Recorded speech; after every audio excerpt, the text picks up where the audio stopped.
സുന്നത്ത് ജമാഅത്തിന്റെ പ്രവർത്തകന്മാർ ശ്രദ്ധിക്കുക, എല്ലാവരും ശ്രദ്ധിക്കുക. നാം സമസ്ത കേരള ജംഇയ്യത്തുൽ ഉലമയുടെ പരിശുദ്ധമായ ഈ പ്ലാറ്റ്ഫോമിൽ നിൽക്കുമ്പോൾ ആര് നമ്മളെ വേദനിപ്പിക്കാൻ വന്നാലും നമ്മൾ വേദനിക്കേണ്ടവരല്ല. ദുനിയാവിൽ കുറച്ചൊക്കെ പ്രയാസം നമുക്ക് സഹിക്കേണ്ടവരാ. നാം സന്തോഷിക്കേണ്ട ഒരു ലോകമുണ്ട്, അത് ആഖിറമാണ്. അവിടെ ചെല്ലുമ്പോഴാണ് നമ്മെ സംബന്ധിച്ചിടത്തോളം സന്തോഷം വേണ്ടത്. ദുനിയാവിൽ എന്തു സംഭവിച്ചാലും കുഴപ്പമില്ല.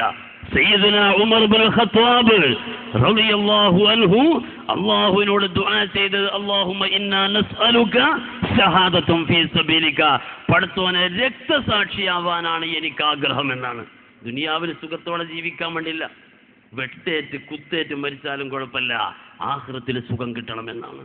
അബൂ ജാബിർ റളിയല്ലാഹു തആല അൻഹു ഓടി ഉഹുദിന്റെ മണ്ണിലേക്ക്. നാളെ യുദ്ധം പൊട്ടുകയാണെങ്കിൽ ഒന്നാമത്തെ ഷഹീദ് നിങ്ങളാകുമെന്നൊരു വാക്ക് പറഞ്ഞിട്ടേ ഉള്ളൂ. ഷഹീദാകാനുള്ള പരിശുദ്ധമായ മോഹം. ഇതൊക്കെ എന്തിനായിരുന്നു? ആഖിറത്തിൽ രക്ഷപ്പെടാനാ. അതുകൊണ്ട് ദുനിയാവിൽ നമ്മെ പ്രയാസപ്പെടുത്തുന്ന, നമ്മെ വേദനിപ്പിക്കുന്ന ഒരുപാട് വാർത്തകൾ, ഒരുപാട് പ്രചരണങ്ങൾ, ഇതൊക്കെ പറഞ്ഞാലും അസത്യത്തിന്റെ ആളുകൾ ആവേശത്തോടെ തടിച്ചുകൂടിയിട്ട് ചെറുശ്ശേരി ഉസ്താദിനെ ചീത്ത പറയും, പാണക്കാട് തങ്ങന്മാരെ ചീത്ത പറയും, അമീദ് പൈസിയെ കുറെ ചീത്ത പറയും. അതൊക്കെ സ്വാഭാവിക, അവർക്കത് പറയാ. പക്ഷേ അവരൊക്കത് പറഞ്ഞാലും ബഹുമാനപ്പെട്ട ഈ സാദാത്തുക്കളെ വരക്കൽ മുല്ലക്കോയത്തങ്ങൾ, അതുപോലെ ബാഫഖീതങ്ങൾ, മഹാനാകുന്ന പൂക്കോയത്തങ്ങൾ, ബഹുമാനപ്പെട്ട ഉമർ അലി ശിഹാബ് തങ്ങൾ, ബഹുമാനപ്പെട്ട മുഹമ്മദ് അലി ശിഹാബ് തങ്ങൾ, ഇപ്പോൾ സയ്യിദ് ഹൈദലി ശിഹാബ് തങ്ങൾ, ഇവരെ അംഗീകരിച്ച് എന്തിനാ നാം ജീവിക്കുന്നത്? ഈ ചെറുപ്പക്കാരെ നമ്മുടെ ഈ പരിശുദ്ധമായ പതാക, SKSSFന്റെ ഈ പതാക നമ്മുടെ കരങ്ങൾ ഏൽപ്പിച്ചു തരുന്നത് ആരാ ഇത് പിടിച്ച് നേതൃത്വം നൽകുന്നത്? സയ്യിദ് അബ്ബാസ് അലി ശിഹാബ് തങ്ങൾ. എന്താ ഇവരെ നാം ആദരിക്കാൻ കാരണം? ഇവരെ രാഷ്ട്രീയം നോക്കിയിട്ട, ഇവരെ ബിസിനസ് നോക്കിയിട്ട അല്ല. മഹാനാകുന്ന സയ്യിദുന അഹ്മദ് ബിൻ ഹംബൽ റളിയല്ലാഹു അൻഹു. ശ്രദ്ധിക്കുക, വെള്ളിയാഴ്ച രാവിലാണിത്. ഇന്നത്തെ ദിവസം നാം നെഞ്ചിലേക്ക്, നാം നമ്മുടെ കൽബിലേക്ക് കൊണ്ടുപോകേണ്ട ഒരു വിചാരം, അത് പറഞ്ഞ് ഞാൻ അവസാനിപ്പിക്കുകയാ. സയ്യിദുന അഹ്മദ് ബിൻ ഹംബൽ റളിയല്ലാഹു തആല അൻഹു സുന്നത്ത് ജമാഅത്ത് തുറന്ന് പറഞ്ഞതിന്റെ പേരിൽ ഭരണാധികാരികളിൽ നിന്ന് ഒരുപാട് പ്രയാസങ്ങൾ ഏൽക്കേണ്ടി വന്നു, ജയിലിൽ കിടക്കേണ്ടി വന്നു, ബുദ്ധിമുട്ടിയ നേതാവാ. അഹ്മദ് ഹംബൽ റളിയല്ലാഹു അൻഹു തന്റെ ഗുരുവര്യരാകുന്ന ശാഫിഈ ഇമാം റളിയല്ലാഹു അൻഹുവിന്റെ പ്രിയപ്പെട്ട മകനാകുന്ന അബൂ ഉസ്മാൻ റളിയല്ലാഹു അൻഹുവിനോട് പറയാം. മുസ്ലിം ലോകത്ത് തർക്കമില്ലാതെ എല്ലാവരും ആദരിക്കുന്ന അബൂ ഉസ്മാൻ റളിയല്ലാഹു അൻഹുവിനോട് പറഞ്ഞ വാക്ക്, യാ അബാ ഉസ്മാൻ, ഓ അബൂ ഉസ്മാൻ എന്നവരെ, ഇന്നി ലഉഹിബ്ബുക ലിസലാസ്, നിങ്ങളെ നാം സ്നേഹിക്കുന്നത് മൂന്ന് കാരണങ്ങൾ കൊണ്ടാണ്. വേറെ ഒരു ലക്ഷ്യമില്ല, വേറെ ഒരു ചിന്തയുമില്ല. മൂന്ന് കാരണങ്ങൾ കൊണ്ട് നിങ്ങളെ ഞാൻ വല്ലാതെ സ്നേഹിക്കുകയാണ്.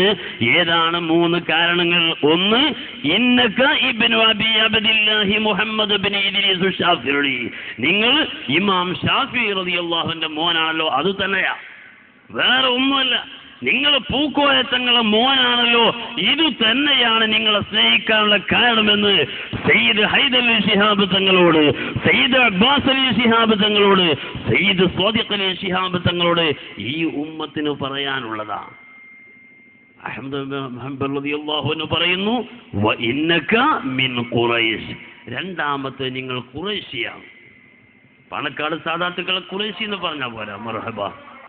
അബൂ ഉസ്മാൻ റളിയല്ലാഹു അൻഹുവിനോട് ബഹുമാനപ്പെട്ട അഹ്മദ് ബിൻ ഹംബൽ റളിയല്ലാഹു അൻഹു പറഞ്ഞതുപോലെ, വ ഇന്നക മിൻ ഖുറൈശ്, പണക്കാട് സാദാത്തുക്കളോ അവർ അഹ്ലുൽ ബൈത്തിൽപ്പെട്ടവരാണ്, എത്ര വലിയ ശറഫുള്ളവരാണ് അവർ. എന്നാൽ മൂന്നാമതായി ശ്രദ്ധിക്കേണ്ട കാര്യം, മഹാനാകുന്ന അഹ്മദ് ഹംബൽ റളിയല്ലാഹു അൻഹു പറഞ്ഞത് ഈ സദസ്സ് ഏറ്റെടുക്കുകയാ. വഇന്നക മിൻ അഹ്ലി സുന്ന, നിങ്ങളെ സ്നേഹിക്കാനുള്ള കാരണം നിങ്ങൾ സുന്നത്ത് ജമാഅത്തിൽ പെട്ടവരാണ്, ഇതുകൊണ്ടാണ് നിങ്ങളെ സ്നേഹിക്കുന്നത്.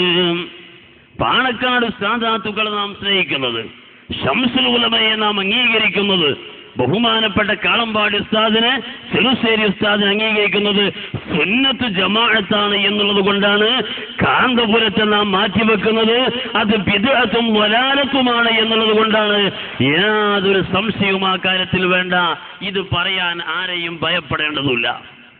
അങ്ങനെയൊക്കെ പറയണമെന്നാ ചില ആളുകൾ ചോദിക്കുന്നത്. എന്താ ബിദ്അത്ത്, എന്താ സുന്നത്ത്? അള്ളാഹുവിന്റെ ദീനിന്റെ ആദരവുകളെ ആദരിക്കൽ, അതാണ് സുന്നത്ത് ജമാഅത്തിന്റെ പരിശുദ്ധമായ അടയാളമെങ്കിൽ ബിദ്അത്തുകാരോ അള്ളാഹുവിന്റെ ആദരവുകളെ മുഴുവൻ നിഷേധിക്കല. സർവ്വ ഔലിയാക്കളെയും സർവ്വ മശായിഖുമാരെയും സർവ്വ സ്വാലിഹീങ്ങളെയും തള്ളിക്കളയുക. മഹാനാകുന്ന ശംസുൽ ഉലമാഇ റളിയല്ലാഹു അൻഹുവിനെ നിങ്ങൾ ശ്രദ്ധിക്കുക. ശംസുൽ ഉലമാഇ റളിയല്ലാഹു അൻഹുവിനെ ഇവർ പറഞ്ഞത് എത്രമാത്രം വലുതാണ്. അത് ഉള്ള ആളും ഇല്ലാത്ത ആളും ആര് പറഞ്ഞാലും ശൈഖുന ശംസുൽ ഉലമാഇ റളിയല്ലാഹു അൻഹുവിനെ പറ്റി ഇവർ പറഞ്ഞ വാക്ക് നമുക്ക് പറയാൻ പറ്റുമോ? നമുക്ക് ആലോചിക്കാൻ കഴിയോ? ആരെ പറ്റിയാ ഇത് പറയുന്നത്? ഏതെങ്കിലും ഒരു അങ്ങാടിയിൽ തെണ്ടി നടക്കുന്ന ഒരു ഫാസിഖിനെ പറ്റിയല്ല, ഒരു തെമ്മാടിയെ പറ്റിയല്ല. തെക്കുവയിൽ അധിഷ്ഠിതമായ ജീവൻ നയിച്ച് കൂടെ കിടന്നുറങ്ങുന്ന ഭാര്യ ശംസുൽ ഉലമാഇ റളിയല്ലാഹു അൻഹുവിനെ പറ്റി പറയുന്നത് 37 കൊല്ലത്തിനിടയിൽ മഹാനാകുന്ന ശൈഖുന ശംസുൽ ഉലമാഇ റളിയല്ലാഹു അൻഹു പാതിരാ സമയത്ത് എഴുന്നേറ്റുകൊണ്ട് വുളൂ ചെയ്ത് 2 റക്അത്ത് നിസ്കരിച്ച് അല്പം ഖുർആൻ ഓതാത്ത ഒരു ദിവസം ഞാൻ കണ്ടിട്ടില്ല. അങ്ങനത്തെ ഒരു മശായിഖുമാരിൽ ആരിഫീങ്ങൾപ്പെട്ട ഒരാളെ പറ്റി ഉള്ള ആൾ പറഞ്ഞ വാക്ക് നിങ്ങൾ നോക്ക്. AP അബൂബക്കർ മൗലവി അവതാരിക എഴുതി പുറത്തിറക്കിയ പുസ്തകത്തിലുണ്ട് ശംസുൽ ഉലമാഇ റളിയല്ലാഹു അൻഹുവിനെ പറ്റി വഹാബിയാണ്. നഊദുബില്ലാഹ്. നിങ്ങൾ ആലോചിക്ക്. അവർ ഇവിടെ ബിദ്അത്ത്, അവർ കുഫർ ഓരോന്നും ആരോപിക്കും. അത് യഥാർത്ഥത്തിൽ ബിദ്അത്തിന്റെ ലക്ഷണ. ഇപ്പോൾ മുഹമ്മദ് നബി സല്ലല്ലാഹു അലൈഹി വസല്ലം തങ്ങളുടെ പരിശുദ്ധമായ മുടിക്ക് ബിദ്അത്തിന്റെ ആളുകൾ സറഫില്ല എന്ന് പ്രചരിപ്പിക്കുമ്പോൾ ഇവരെ കയ്യിൽ മുടിയെത്തിയാൽ ആ മുടി ആകൂല എന്ന് സാമാന്യ ജനങ്ങൾ വരെ മനസ്സിലാക്കുന്ന കാലഘട്ടത്തിൽ ഇവർ പിന്നെ കൊണ്ട് നടക്കുന്ന ഒരു സ്വഭാവം നിങ്ങൾ നോക്ക്. അതുകൊണ്ട് മുടിയെ ഇകഴ്ത്തുകയാണ് അവർ ചെയ്യുന്നത്. അതുകൊണ്ട് ഇവിടെ വെച്ച് മുഅ്മിനീങ്ങൾ ഒരു തീരുമാനമെടുത്തു. സമസ്ത കേരള ജംഇയ്യത്തുൽ ഉലമ 85ാം വാർഷിക മഹാസമ്മേളനം ഇവിടെ പ്രഖ്യാപിച്ചു കഴിഞ്ഞു. മഹാനാകുന്ന ചെറുശ്ശേരി ഉസ്താദ് സത്യസാക്ഷികളാവുക എന്ന് അതിന്റെ പ്രമേയം പ്രഖ്യാപിച്ചു കഴിഞ്ഞു.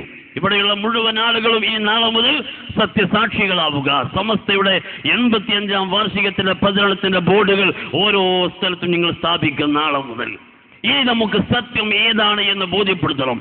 അസത്യത്തിന്റെ പട്ടികയിൽ കടന്നു വന്ന എല്ലാവരെയും നമുക്ക് ബോധ്യപ്പെടുത്തണം. ഏത് സുന്നത്ത് ജമാഅത്തിന്റെ വേഷം കെട്ടി വന്നവരാണെങ്കിലും അല്പമൊക്കെ മാന്യതയ്ക്ക് വേണ്ടി നാട്ടിൽ കുഴപ്പം വേണ്ട, ഫസാദ് വേണ്ട എന്ന് വിചാരിച്ച് കുറെയൊക്കെ ഇവർ എന്തു പറഞ്ഞാലും എന്ത് ചെയ്താലും നമ്മൾ കുറച്ചൊക്കെ മിണ്ടാതിരുന്നെങ്കിൽ പാവപ്പെട്ട ജനങ്ങളെ ഈമാനാണ് ഇവിടെ നഷ്ടപ്പെടുന്നത് എന്ന് ഓർത്തുകൊണ്ട് ആഖിറത്തിൽ ഈ ഉമ്മത്തെ രക്ഷപ്പെടുത്തേണ്ട ബാധ്യത ഉലമായിനാണ് എന്നുള്ളത് കൊണ്ട് ആ ഉലമായിന്റെ തീരുമാനം അംഗീകരിച്ച് വിശ്രമമില്ലാത്ത പ്രവർത്തനത്തിലൂടെ 85ാം വാർഷിക മഹാസമ്മേളനം നടക്കുമ്പോഴേക്ക് സാക്ഷാൽ ബിദ്അത്തിന്റെ പട്ടികയിലാണ് AP വിഭാഗമെന്ന് ഈ ഉമ്മത്തിനെ ബോധ്യപ്പെടുത്താൻ സമസ്തയുടെ പ്രവർത്തകന്മാർ തയ്യാറാണ് എന്ന് പറഞ്ഞ് ശ്രദ്ധേയമായ പ്രഖ്യാപനങ്ങൾക്ക് കാതോർത്തുകൊണ്ട് ഹമീദ് ഫൈസിക്ക് വേണ്ടി ഞാൻ വഴിമാറിക്കൊടുക്കുന്നു. വആഖിറു ദഅവാനാ അൽഹംദുലില്ലാഹി റബ്ബിൽ ആലമീൻ. അസ്സലാമു അലൈക്കും വറഹ്മത്തുള്ളാഹി വബറകാതുഹു.